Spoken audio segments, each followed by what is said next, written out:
जैसा कि अरविंद जी ने कहा है,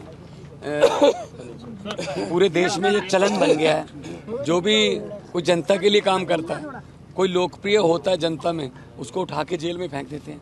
किसी के घर ईडी आती है, किसी के सीबीआई की जांच आती है, फर्जी केस बना के ये जेल में फेंक रहे हैं। तो ये डिक्टेटरशिप है, ज़्यादा देर नहीं चलेगी तानाशाही। और चेतर वसावा हमारे बहुत बड़े नेता हैं और जिन्होंने लोगों की लड़ाई लड़ी और उनके घर में उनकी धर्मपत्नी को भी पकड़ के जेल में डाल दिया। तो कल की जो रैली थी उसमें जो लोगों में गुस्सा, आक्रोश नजर आ रहा था, वो यही इस बात का संकेत है कि आदिवासी समाज अपना अपमान समझ रहा है इस बात को कि हमारी बहू बेटियों को भी आप अंदर कर रहे हो।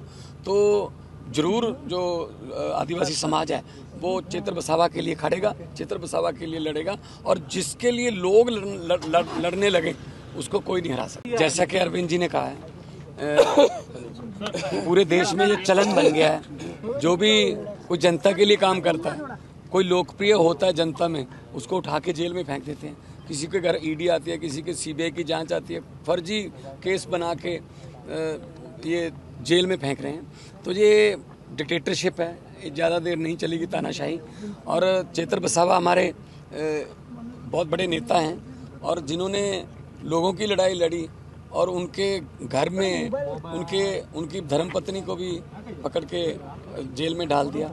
तो कल की जो रैली थी उसमें जो लोगों में गुस्सा, आक्रोश नजर आ रहा था, वो यही इस बात का संकेत है कि आदिवासी समाज अपना अपमान समझ रहा है इस बात को कि हमारी बहू बेटियों को भी आप अंदर कर रहे हो। तो जरूर जो आदिवासी समाज है वो चेतर वसावा के लिए खड़ेगा, चेतर वसावा के लिए लड़ेगा, और जिसके लिए लोग लड़ने लगे उसको कोई नहीं हरा सकता। जैसा कि अरविंद जी ने कहा है, पूरे देश में ये चलन बन गया है। जो भी कोई जनता के लिए काम करता है, कोई लोकप्रिय होता है जनता में, उसको उठा के जेल में फेंक देते हैं। किसी के घर ईडी आती है, किसी के सीबीआई की जांच आती है, फर्जी केस बना के ये जेल में फेंक रहे हैं। तो ये डिक्टेटरशिप है, ज़्यादा देर नहीं चलेगी तानाशाही। और चेतर वसावा हमारे बहुत बड़े नेता हैं और जिन्होंने लोगों की लड़ाई लड़ी और उनके घर में उनकी धर्मपत्नी को भी पकड़ के जेल में डाल दिया।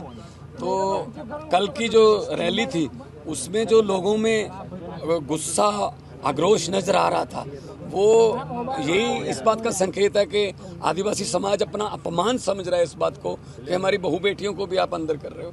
तो जरूर जो आदिवासी समाज है वो चेतर वसावा के लिए खड़ेगा, चेतर वसावा के लिए लड़ेगा, और जिसके लिए लोग लड़ने लगे उसको कोई नहीं हरा सकता।